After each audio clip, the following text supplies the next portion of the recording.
हमारे इस YouTube channel के सेगमेंट फास्ट न्यूज में आप तमाम का इस्तकबाल है। इस वीडियो में आप देख सकते हैं कम मिनटों में बहुत ज्यादा खबरें। तो आइए शुरू करते हैं वीडियो को और देखते हैं आज की ताजा तरीन खबरें।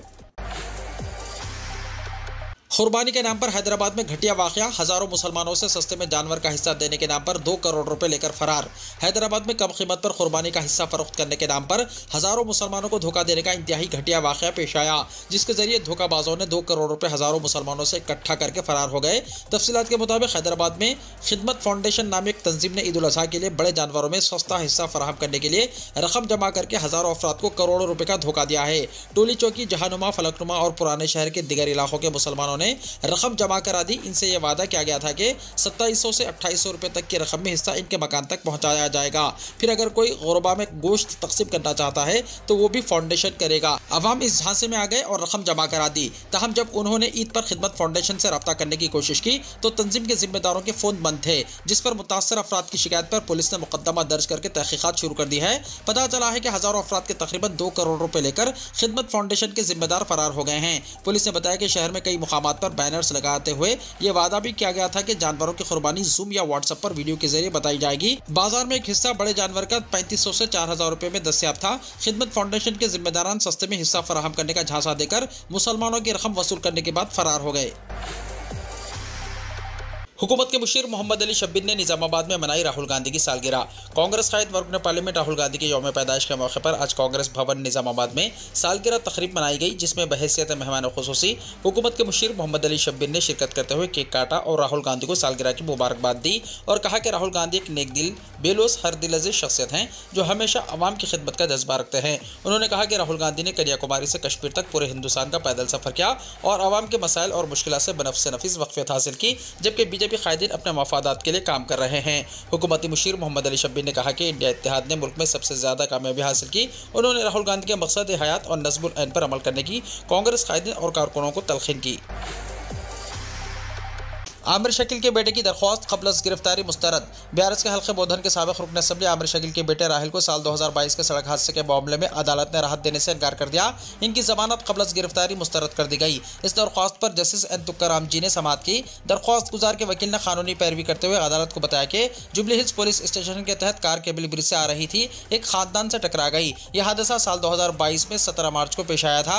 इस मामले में हसन मोहम्मद मुलजिम था और पुलिस ने इस सिलसिले में चार्जशीट पेश कर दी है। मज़ीद तहकीकात के लिए पुलिस ने अदालत में दरख्वास्त दाखिल की है और इजाज़त तलब की है। वकील ने बताया कि सियासी मुखासिमत के नतीजे में 2 साल पहले हुए इस वाक़े में राहुल को फंसाया गया है, इसीलिए इसे गिरफ्तार किए जाने का इम्कान है। वकील के मुताबिक राहिल यही है और इसके कहीं फरार होने का मौका नहीं है, इसलिए क़ब्ल इस वक्त जमानत मंजूर की जाए। जबकि पब्लिक प्रोसिक्यूटर ने अदालत को बताया कि इस हादसे में मुलजिम के मुलविस होने के शवाहिद हैं और इस मरहले पर जमानत मंजूर की जाती है तो शवाहिद पर असरअंदाज होने का इम्कान है। अदालत ने समाअत सुनने के बाद दरख्वास्त को मुस्तरद कर दिया। तेलंगाना के कालेश्वरम पुलिस स्टेशन के सब इंस्पेक्टर भवानी सेन ने खातून कांस्टेबल को बनाया हवस का निशाना। सब इंस्पेक्टर गिरफ्तार, मुलाजिमत से बरतरफ। तेलंगाना के भोपालपल्ली जिले कालेश्वरम पुलिस स्टेशन के सब इंस्पेक्टर के तौर पर काम करने वाले भवानी सेन ने इसी पुलिस स्टेशन में काम करने वाली खातून हेड कांस्टेबल रमा को रिवॉल्वर से डरा धमकाकर इसकी इस्मत रेजी की।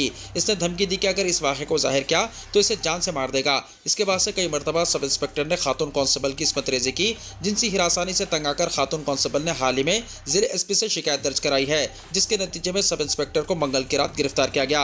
जुर्म साबित होने पर सब इंस्पेक्टर के खिलाफ इस्मत रेजी, SC और ST मजालिम के तहत मुकदमा दर्ज किए गए और सब इंस्पेक्टर भवानी सेन को भोपालपल्ली अदालत में पेश किया गया और 14 दिन की रिमांड पर दे दिया गया। दरियास ने रियासती हुकूमत ने कालेश्वरम में एक खातून कांस्टेबल की इस्मत रेजी के वाक़े को संजीदगी से लिया है। सब इंस्पेक्टर भवानी सेन, जिसने हेड कांस्टेबल रमा को रिवॉल्वर से डराकर जिनसी ज्यादती का निशाना बनाया था, इसको मुस्तकिल तौर पर मुअत्तल कर दिया गया है। मल्टी जोन 1 के IGP रंगनाथ ने आइन के आर्टिकल 311 के तहत भवानी सेन को बरतरफ करने का हुक्म जारी किया।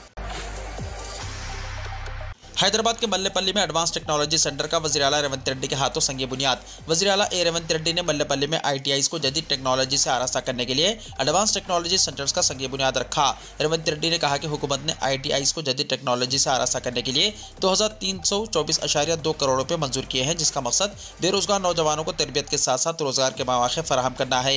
इस सिलसिले में हुकूमत और टाटा टेक्नोलॉजीज लिमिटेड के 10 साला मियाद के लिए मुआहदा तय पाया है। मुआहदे की रोशनी में टाटा टेक्नोलॉजी लिमिटेड रियासत भर में 65 ITIs एडवांस टेक्नोलॉजी से आरास्ता करेंगे। इन ITIs में ट्रेनिंग के बाद नौजवानों को न सिर्फ रियासत बल्कि मुल्क और बैरूनी मुल्क में बेहतरीन रोजगार के मौके हासिल होंगे। बिलखुसूस जो नौजवान खलीजी ममालिक में रोजगार के लिए जाते हैं, इनके लिए एडवांस टेक्नोलॉजी सेंटर की तरबियत से फायदा होगा।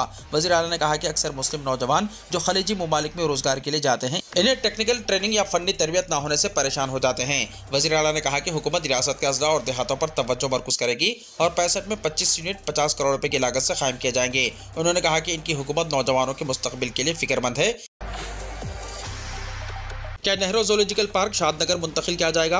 हैदराबाद में वाक़ नेहरू ज़ूलॉजिकल पार्क को शादनगर मुंतकिल करने के बारे में हुकूमत की तैयारियों की इत्तलात ने अवाम और जू के मुलाजिमीन में तशवीश की लहर दौड़ा दी है। बताया जाता है कि सूती फ़िज़ाई आलूदगी में इजाफा और जू से मुत्तसिल मीरालम तालाब से पानी के बहाव को देखते हुए हुक्काम नेहरू ज़ूलॉजिकल पार्क को शादनगर मुंतकिल करने पर गौर कर रहे हैं। 380 एकड़ अराजी पर मुहित नेहरू ज़ूलॉजिकल पार्क का 1963 में इफ्तिताह अमल में आया था। जू को बाग अम्मा से मीरालम तालाब से मुत्तसिल अराजी पर मुंतकिल किया गया। आमतौर पर जू पार्क शहर के मुजाफात में कायम किए जाते हैं ताकि ट्रैफिक और आलूदगी के मसाइल से बचा जा सके। 1963 में जू का मौजूदा मुकाम शहर के मुजाफात में शुमार किया जाता था। 1963 में बहादुरपुरा के इलाके का जू के लिए इंतखाब किया गया था, लेकिन आज वो शहर का गुंजान आबादी वाला इलाका बन चुका है।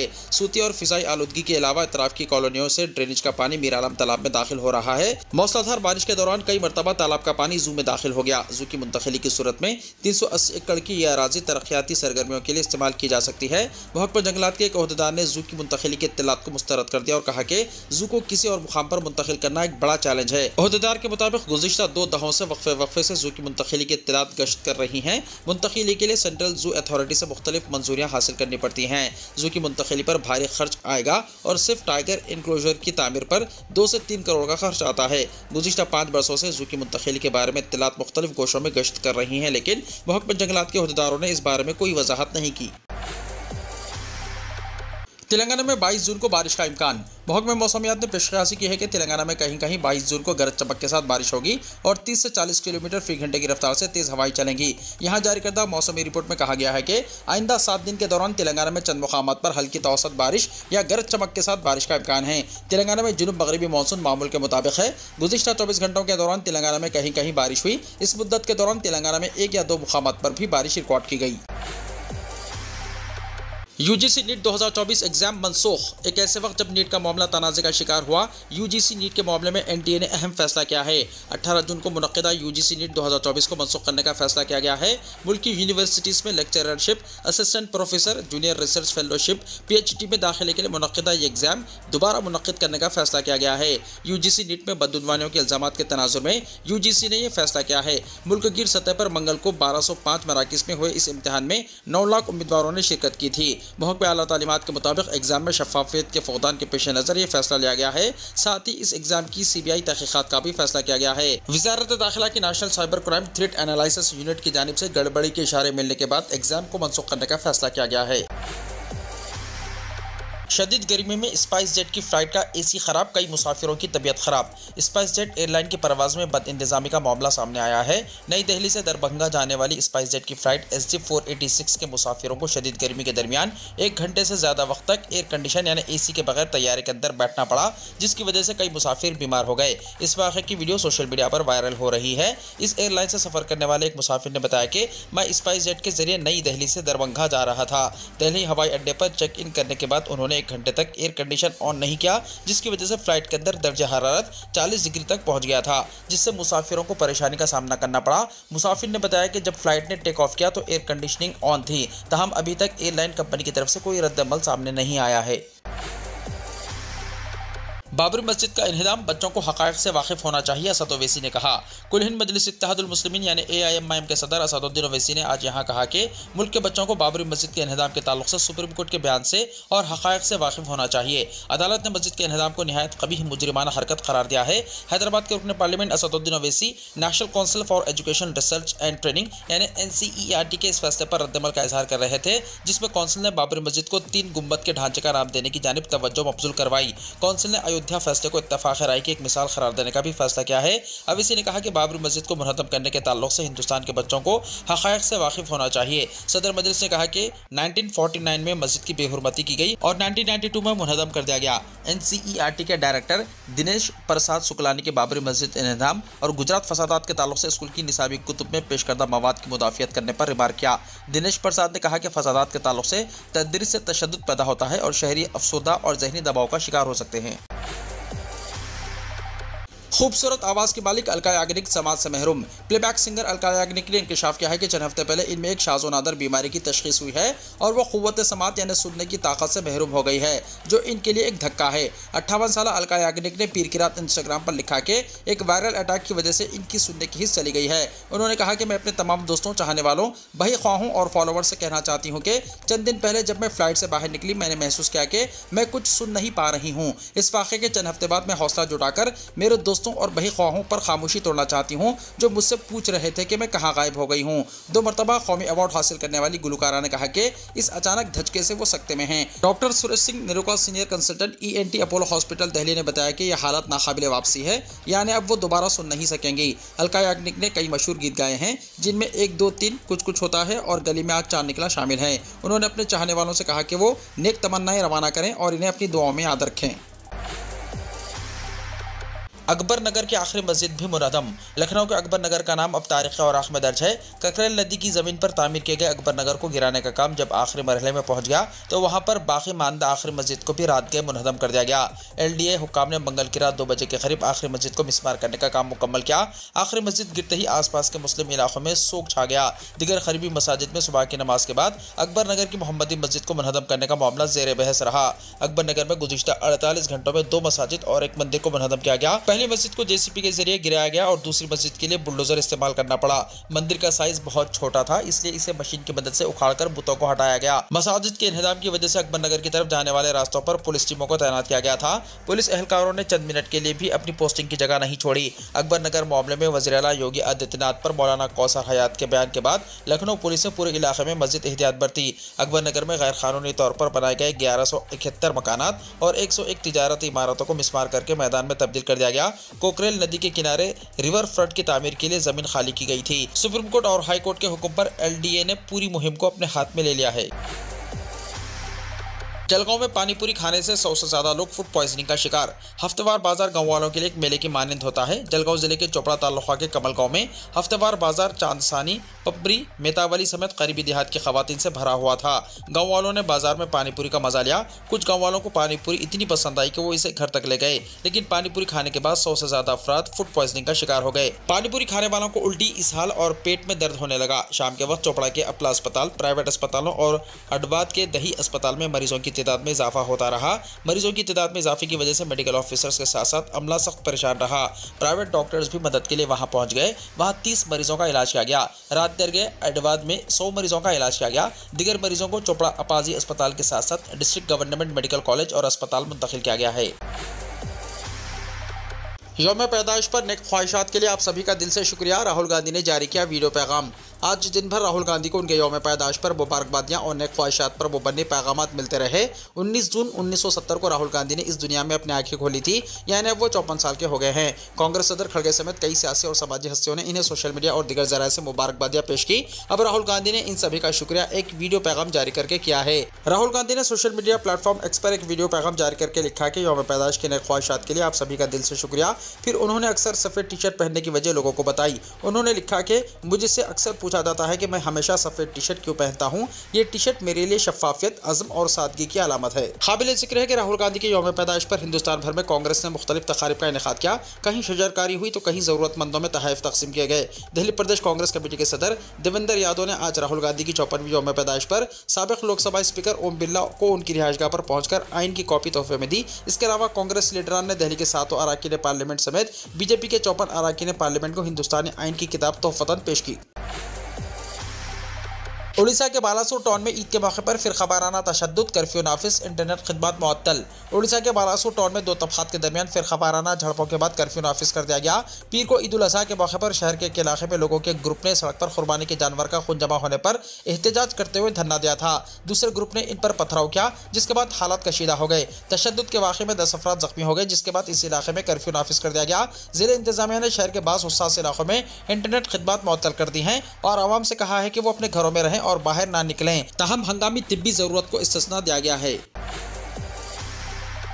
मुस्लिम यादव ने वोट नहीं दिया, इनका काम नहीं करेंगे, जेडीयू एमपी दिवदेश चंद्र ठाकुर का अजीबोगरीब बयान। लोकसभा इलेक्शन 2024 के नतायज सामने आ गए हैं। नरेंद्र मोदी तीसरी बार वजीर आजम बन चुके हैं, लेकिन हुकूमत से मुताल्लिक मुख्तलिफ तरह के दावे किए जा रहे हैं। इसी जिम्मन में हुकूमत में शामिल नीतीश कुमार की जेडीयू की टिकट पर सीतामढ़ी से कामयाब हुए रुकने पार्लियामेंट दिवदेश चंद्र ठाकुर ने अजीबोगरीब बयान दिया है। दिवदेश चंद्र ठाकुर कम वोटों के फर्क से जीत हासिल करने की वजह से नाराज हैं। उन्होंने कहा कि सबसे ज्यादा काम मैंने यादव और मुस्लिम समाज का किया, लेकिन इलेक्शन में इन लोगों ने बगैर किसी वजह के इन्हें वोट नहीं दिया। उन्होंने कहा कि अगर इस समाज के लोग काम कराने आते हैं तो चाय नाश्ता जरूर कराएंगे, लेकिन इनका काम नहीं करेंगे। नीतीश कुमार की पार्टी के एमपी दिवदेश चंद्र ठाकुर सीतामढ़ी में एलिमेंट्री टीचर्स एसोसिएशन के बैनर तले इजहार तशक्कुर तकरीब में शामिल होने पहुंचे थे। यहां उन्होंने ये बात कही। दिल्ली की अदालत ने केजरीवाल की अदालती हिरासत में 3 जुलाई तक तौसी कर दी। दिल्ली की एक अदालत ने एक्साइज पॉलिसी से मुताल्लिक मुबैना मनी लॉन्ड्रिंग केस में गिरफ्तार दिल्ली के वज़ीर आला अरविंद केजरीवाल की अदालती तहवील में 3 जुलाई तक तौसी कर दी है। ख्याल रहे कि मिस्टर केजरीवाल की अदालती हिरासत की मुद्दत चारशंबे को खत्म हो रही थी। इस वजह से इन्फोर्समेंट डायरेक्टोरेट यानी ईडी ने इन्हें आज दिल्ली के रॉस एवेन्यू अदालत में पेश किया। वह इस वक्त तिहाड़ जेल में बंद है। ईडी ने अदालत से मिस्टर केजरीवाल की अदालती हिरासत में तौसी की दरख्वास्त करते हुए कहा कि दिल्ली हुकूमत की मुतनाज़ा शराब पॉलिसी में बेज़ाब्तियों की तहक़ीक़ात अभी भी जारी है और इन्हें अदालती तहवील में रखने की जरूरत है। दिल्ली हुकूमत ने तनाज़ा पैदा होने के बाद साल 2022 में एक्साइज पॉलिसी को वापस ले लिया था। अदालत में समाअत के दौरान मिस्टर केजरीवाल के वकील विवेक जैन ने नजरबंदी की मुद्दत बढ़ाने की ईडी की दलील की मुखालिफत की और कहा कि इस दलील का कोई जवाब नहीं है। मिस्टर जैन ने कहा कि मिस्टर केजरीवाल की गिरफ्तारी को पहले ही अदालत में चैलेंज किया जा चुका है और यह मामला सुप्रीम कोर्ट में ज़ेर समाअत है। अदालत अब इस केस की समाअत 3 जुलाई को करेगी। गोश्त का इस्तेमाल एहतियात से करने माहिरीन का मशवरा। गोश्त एक ऐसी ग़िज़ा है जो इंसानी सेहत के हवाले से कई तरह से फ़ायदेमंद होता है और इसके इंसानी सेहत पर कई अच्छे असरात मुरतब होते हैं। ताहम इसकी वाफिर मकदार सेहत के मसाइल भी पैदा करती है। गोश्त में iron, protein, vitamin B12, zinc और ओमेगा 3 जैसे अज्जा होते हैं जो इंसानी सेहत और तंदुरुस्ती में इंतहाई अहम किरदार अदा करते हैं। ताहम बास माहिरीन और तिब्बी तहक़ीक़ात के मुताबिक गोश्त में मज़कूरा अज्जा का वाफिर मकदार में होना इस वक्त ख़तरनाक बन जाता है जब कोई गोश्त को हद से ज़्यादा इस्तेमाल करता है। बरतानवी वज़ारत सेहत ने अपने शहरियों को यौमिया 70 से 90 ग्राम गोश्त खाने की तजवीज़ दी है, यानी कोई भी शख्स यौमिया आधा पाव से भी कम गोश्त खा सकता है। बरतानवी वज़ारत सेहत के मुताबिक बरतानिया में वाफिर गोश्त खाने वाले अफराद में आंतों के कैंसर समेत दिल के अमराज, मोटापा और कोलेस्ट्रॉल में इजाफा देखा गया, लेकिन ऐसी बीमारियां बहुत ज़्यादा और मुसलसल गोश्त खाने से होती हैं। साथ ही बरतानवी वज़ारत सेहत ने वजाहत भी की है कि बास किस्म के गोश्त की ज़्यादा मकदार भी खाई जा सकती है। अलावाज़ी बरतानवी माहिरीन के मुताबिक गोश्त को पकाने के कुछ तरीक़े भी बीमारियों में इजाफा करते हैं, इसलिए गोश्त को ज़्यादा मसालों पर तेज़ आग में देर तक ना पकाया जाए। इमसाल मनासिक हज के दौरान 550 आज़मीन हज जाबहक। इस साल हज के दौरान सैकड़ों आज़मीन हज जाबहक हो गए हैं, जिनकी बेशतर वजह इस साल होने वाली शदीद गर्मी थी। मरने वालों में से कम 323 मिस्री बाशिंदे थे। सऊदी अरब दुनिया के मुख्तलिफ ममालिक में मुसलमानों के लिए मुक़द्दस तरीन मुकाम है। मुसलमान ज़िंदगी में एक बार यहाँ जाना चाहते हैं। इस साल हज के आगाज़ से लेकर अब तक 550 आज़मीन हज जाबहक हो चुके हैं। ख़ास तौर पर चूँकि सऊदी मुकम्मल तौर पर रेगिस्तानी इलाका है, इसलिए यहाँ का औसत दर्ज हरारत 50 डिग्री सेल्सियस है। इस सिलसिले में मुख्तलिफ ममालिक से ताल्लुक़ रखने वाले 550 से ज़ायद आज़मीन शदीद गर्मी की वजह से जाँ बहक हो गए। इनमें ज़्यादातर 323 मिस्री थे, 60 उर्दूनी भी शामिल हैं। मक्के मुकर्रमा में दर्जा हरारत 50 डिग्री सेल्सियस रिकॉर्ड किया जा रहा है। हज़ारों आज़मीन एक जगह जमा होते थे, जिसकी वजह से आज़मीन को सांस लेना मुश्किल हो रहा था। सऊदी हुकूमत ने कहा है कि बहुत से लोग ऐसे हैं जो लू लगने और शदीद बीमारी की वजह से मर चुके हैं। बताया जाता है कि गुज़िश्ता साल हज में 240 अफराद की मौत हुई थी।